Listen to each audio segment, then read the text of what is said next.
Hai FLC Family, welcome to FLC YouTube channel.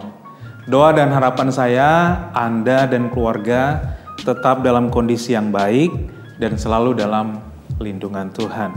Bersama saya Billy Solang, melalui tayangan ini izinkan saya berbagi sesuatu dengan Anda tentang satu isu yang sangat penting yang harus dimiliki oleh mereka, khususnya yang menyebut dirinya sebagai pengikut Kristus. Tentu besar harapan saya, apa yang akan saya share ini dapat menguatkan iman kita semua. Apa yang ada di benak Anda ketika mendengar kata obedience atau ketaatan? Mungkin sebagian dari Anda segera kurang tertarik ketika mendengar kata ini, sebab ketaatan seolah-olah selalu berkaitan dengan peraturan, larangan-larangan, sementara manusia paling alergi ketika bicara tentang larangan. Buktinya apa? Ketika kita dilarang untuk beraktivitas di luar, kumpul-kumpul dalam sebuah keramaian, agar penyebaran virus corona nggak kemana-mana, justru banyak di antara kita yang senangnya melanggar. Di beberapa negara bahkan, akibat ketidaktaatan orang-orang terhadap aturan pemerintahnya, justru mengakibatkan korban yang jauh lebih banyak dan begitu signifikan. Nah, sebagai seorang pengikut Kristus, percayakah Anda ketika Tuhan minta Anda dan kita semua untuk taat terhadap firman dan aturannya, itu untuk kebaikan Anda semua, bukan? Kebaikan kita semua. Suatu ketika saya membaca sebuah tulisan dari seorang hamba Tuhan yang dipakai Tuhan secara luar biasa. Dalam tulisannya ada sebuah statement yang menarik perhatian saya. Dia berkata begini, jika Anda bertanya pada saya beberapa pertanyaan ini, saya mungkin akan memberikan jawaban yang kurang lebih sama. Pertanyaannya begini, apakah yang salah dengan kehidupan orang Kristen pada umumnya? Hamba Tuhan ini berkata, mereka tidak taat. Pertanyaan selanjutnya, adakah yang salah dengan gereja-gereja pada umumnya? Jawab hamba Tuhan ini, ya, gereja yang sekarang dipenuhi dengan orang-orang yang tidak taat. Lalu pertanyaan selanjutnya begini, mengapa banyak orang tidak bahagia hidupnya? Padahal mereka sudah beriman kepada Yesus dan mereka sudah diselamatkan dari dosa. Jawaban hamba Tuhan ini sama, mereka sama sekali tidak taat. Nah, ketika saya membaca ini, saya jadi merenung, sesulit itukah seseorang untuk hidup dalam ketaatan? But kalau boleh jujur mengakui, memang yang namanya obedience atau ketaatan memang jauh lebih mudah didefinisikan daripada dilakukan. Itulah mengapa banyak orang kemudian ketika mendengar kata taat, obedience, malas banget untuk membicarakannya. Tahukah saudara, bahkan Alkitab mencatat sejak awal dunia dijadikan dan sejak manusia pertama diciptakan, dalam kitab Kejadian, Adam dan Hawa telah gagal dalam hal apa? Ketaatan. Yaitu ketika mereka tergoda oleh iblis, lalu mereka memakan buah dari pohon pengetahuan yang baik dan yang jahat. Padahal Tuhan sudah melarang. Mungkin itu satu-satunya larangan Tuhan pada saat itu. Bahkan itu merupakan sebuah awal kejatuhan manusia dalam dosa. Lalu bagaimana dengan kehidupan kita hari-hari ini terkait dengan ketaatan? Saudara, ada hal yang keliru dari cara kita menyikapi ketaatan kita sama Tuhan. Ada banyak orang mengukur ketaatan dengan aktivitas rohani. Ada banyak orang merasa sudah cukup taat ketika mereka rajin, ketika mereka tidak pernah absen datang ke gereja. Atau ada banyak orang juga yang mungkin merasa sudah cukup taat ketika dia aktif dalam kegiatan kerohanian, melayani di gereja, melayani di persekutuan, memberi persembahan, dan lain-lain. Saya ingin katakan itu hal-hal yang baik. Tapi sejatinya ketaatan itu seharusnya diukur dari bagaimana kita mempercayakan hidup kita kepada Tuhan dan bagaimana kita punya sikap penguasaan diri sehingga kita bisa tetap taat. Tidak heran saudara jika Allah begitu menyukai orang-orang yang taat terhadap perintah dan firman-Nya. Bahkan Allah menjanjikan berkat dan reward loh saudara terhadap orang yang taat. Kalau Anda perhatikan apa yang dituliskan di kitab Yosua 1 ayat 7 dan 8, kurang lebih firman Tuhan berkata begini, hanya kuatkan dan teguhkanlah hatimu dengan sungguh-sungguh, bertindaklah hati-hati sesuai dengan seluruh hukum yang telah diperintahkan kepadamu oleh hambaku Musa. Janganlah menyimpang ke kanan atau ke kiri, supaya engkau beruntung kemanapun engkau pergi. Janganlah engkau lupa memperkatakan kitab Taurat ini, tapi renungkanlah itu siang dan malam, supaya engkau bertindak hati-hati sesuai dengan segala yang tertulis di dalamnya. Sebab dengan demikian perjalananmu akan berhasil dan engkau akan beruntung. Kalau saudara perhatikan ada dua kata di sini yang merupakan kata favorit semua orang. Favorit saya juga saudara, yaitu berhasil dan beruntung. Siapa sih di antara kita yang tidak ingin mengalami keberhasilan dalam hidupnya? Atau siapa yang di antara kita yang tidak ingin punya keberuntungan dalam hidupnya? Kata lain dari beruntung adalah mujur. Anda sering mendengar kata mujur? Atau Anda mungkin sering kali mengucapkan, wah kamu mujur banget ya. Mujur atau selalu bernasib baik. Nah jika Anda adalah penggemar komik Disney, Donald Duck atau Donald Bebek, saya ingat dulu saya suka sekali dengan kisah ini. Ada satu tokoh di Donald Bebek yang digambarkan sebagai sepupunya Donald yang dinamakan Untung. Dia dinamakan Untung karena memang gak pernah sial, selalu beruntung, selalu mujur. Setiap ada kesialan dia terhindarkan, terluputkan. Begitulah kira-kira orang yang beruntung. Jadi berhasil dan beruntung adalah reward, adalah hadiah, adalah berkat yang pasti diterima oleh mereka yang taat. Karena itulah janji firman Tuhan.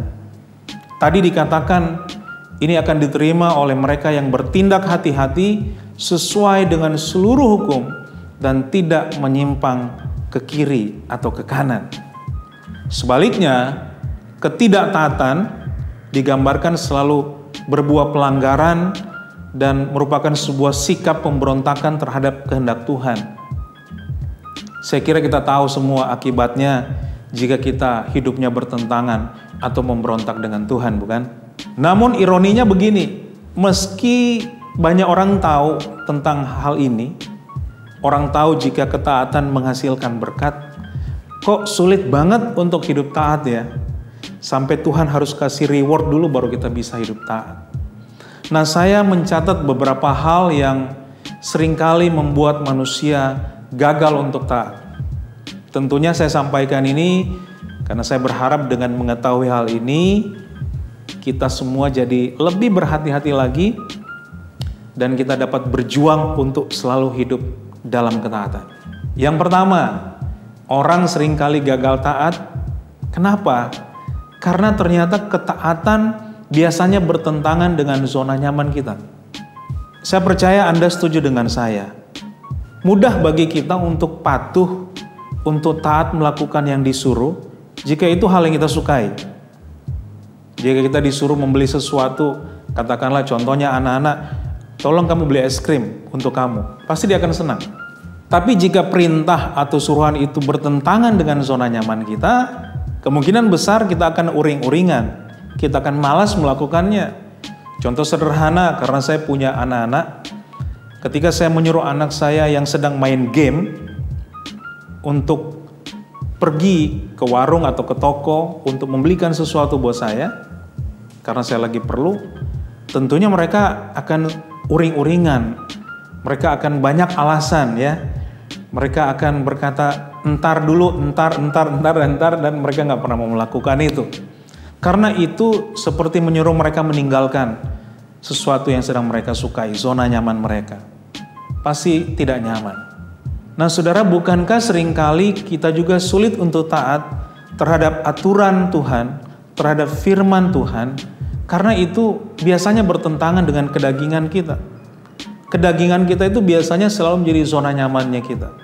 Kalau saudara ingat kisah tentang Abraham disuruh Tuhan untuk meninggalkan negeri asalnya Ur Kasdim. Padahal sesungguhnya, kalau apa yang saya pernah pelajari, sesungguhnya kehidupannya sudah mapan dan nyaman, sehingga secara manusia tentunya tidak mudah bagi Abraham untuk semudah itu melepaskan semua yang sudah dia miliki. Dikatakan Abraham juga dari keluarga yang kaya, dia punya segala-galanya. Tapi ketika Tuhan memerintahkan dia harus berubah haluan untuk hanya mengandalkan Tuhan, mentaati Tuhan, dan meninggalkan apa yang sudah dia miliki. Nah, hari-hari ini juga kata iman sedang kembali populer, apalagi sejak dunia diserang oleh virus corona. Oh, banyak orang bicara tentang iman. Iman mampu mengalahkan corona, iman memberikan mujizat, iman membuat kita luput dari virus, dan lain sebagainya, dan lain sebagainya. Tentu saya setuju dengan saudara yang berkata seperti itu. Dan saya apresiasi semua perkataan iman itu. Namun, tahukah Anda jika iman juga tidak sekedar bicara tentang mujizat atau perkara supranatural? Iman itu bicara tentang ketaatan. Itulah sebabnya kenapa Abraham disebut bapak orang beriman. Sehingga ini perlu kita renungkan sama-sama. Apakah gunanya kita mengalami mujizat, mengalami hal supranatural, namun hidup kita nggak hidup dalam sikap yang taat sama Tuhan? Nah, itu yang pertama. Yang kedua, yang seringkali kita gagal untuk taat terhadap perintah Tuhan, karena ternyata ketaatan membuat kita harus bertentangan dengan mayoritas. Banyak orang seringkali gagal untuk taat karena dia harus diperhadapkan dengan lingkungan mayoritasnya dia yang berbeda nilai. Ilustrasi saja begini, katakanlah ada 10 orang, kumpulan orang yang aneh, dan orang-orang aneh ini mempercayai jika 2 ditambah 2 adalah 5. Nah, kita tahu kebenaran 2 tambah 2 adalah 4. Nah, Anda adalah orang yang tahu kebenaran itu. Ketika Anda join dalam komunitas yang aneh tadi, ketika mereka tanya 2 tambah 2, Anda berkata 4. Maka siapa yang dianggap aneh sebenarnya? Karena Anda seorang diri, kemungkinan besar mayoritas akan menganggap Anda yang keliru. Anda yang aneh, karena jawaban Anda berbeda sendiri. Ternyata dalam kehidupan kita ikut Tuhan juga sama, saudara. Kita tuh seringkali hidup di tengah-tengah nilai budaya yang dimiliki mayoritas manusia, di mana nilainya itu seringkali bertentangan dengan firman Tuhan. Sementara kita dituntut untuk taat terhadap firman Tuhan. Kita seolah-olah diminta untuk melawan arus. Dan ini gak mudah. Dalam situasi ini banyak orang kewalahan. Tadinya dia sungguh-sungguh taat sama Tuhan, dia cinta Tuhan, namun karena dia takut ditolak oleh komunitas itu, dia takut tidak diterima oleh masyarakat setempat, akhirnya dia melakukan kompromi-kompromi terhadap hal-hal tertentu, atau bahkan kompromi dengan perbuatan-perbuatan yang berdosa. Awalnya dia ingin coba taat, tapi akhirnya ketaatannya itu ada catatan-catatan, kompromi. Padahal kita Wahyu 3 ayat 15 dan 16 jelas berkata begini, "Aku tahu segala pekerjaanmu, engkau tidak dingin dan tidak panas. Alangkah baiknya jika engkau dingin atau panas. Jika karena engkau suam-suam kuku," atau hangat-hangat doang, saudara, "dan tidak dingin, tidak panas, aku," kata Tuhan, "akan memuntahkan engkau dari mulutku." Jadi kita memang gak bisa hidup dalam kompromi, saudara. Kalau ikut Tuhanlah sungguh-sungguh. Taatlah sama Tuhan. Jangan takut untuk berbeda.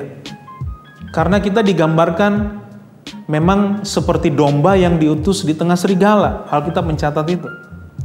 Namun jangan takut, karena meskipun terlihat lemah karena disebutkan sebagai domba, tapi ingat, Mazmur 23 sudah berkata, kita punya Tuhan yang hebat. Dia adalah gembala yang tidak pernah mengizinkan kita dimangsa oleh para predator.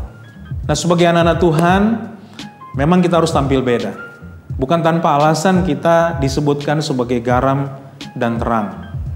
Karena percayalah saudara, lewat hidup saudara dan saya lah, kita akan melihat manifestasi Tuhan, manifestasi kuasa Tuhan. Lewat hidup saudara dan saya lah, akan ada banyak jiwa kembali diarahkan hidupnya untuk mengerti hakikatnya sebagai umat Tuhan yang sesungguhnya. Jadi, jangan takut untuk melawan arus. Jika memang Anda ingin hidup dalam ketaatan. Hal yang ketiga, kenapa orang seringkali gagal untuk taat? Karena ternyata dengan hidup taat, kita harus berhadapan dengan kuasa kegelapan. Inilah musuh yang sesungguhnya. Tentu Anda setuju dengan saya, jika iblis memang gak suka kalau melihat anak-anak Tuhan khususnya mau hidup, mau taat, hidup sesuai dengan firman Tuhan. Karena memang tujuannya adalah membunuh, karena memang tujuannya adalah mencuri, membunuh, dan membinasakan, kata firman Tuhan. Sama seperti ketika dia mempengaruhi Adam dan Hawa untuk tidak taat dengan apa yang menjadi perintah Tuhan.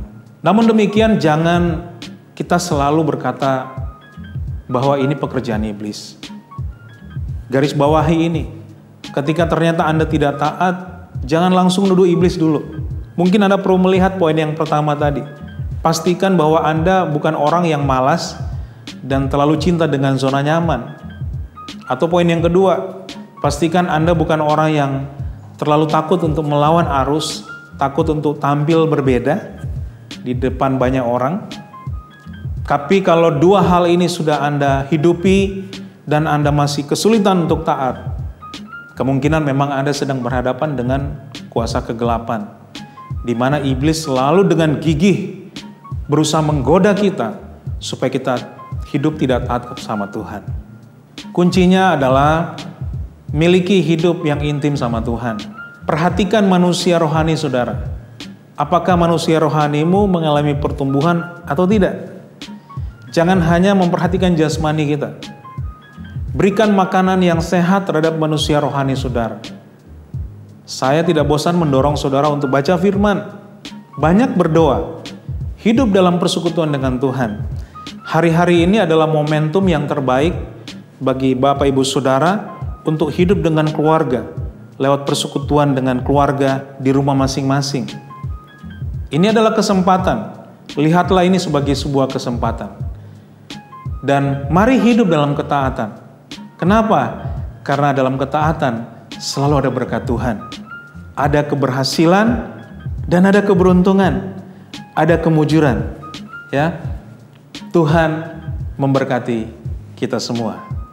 Sebelum saya menutup dengan doa, izinkan saya lewat kesempatan ini memberikan apresiasi yang sedalam-dalamnya kepada semua rumah sakit, khususnya para dokter, para perawat, petugas medis yang terus berjuang untuk menghadapi bencana wabah corona ini, bahkan semua instansi terkait dalam penanganan virus corona ini, semua tenaga volunteer yang sudah memberikan kehidupannya terbaik untuk menolong orang lain, para donatur yang ada, kiranya Anda semua selalu diberkati dan dilindungi Tuhan.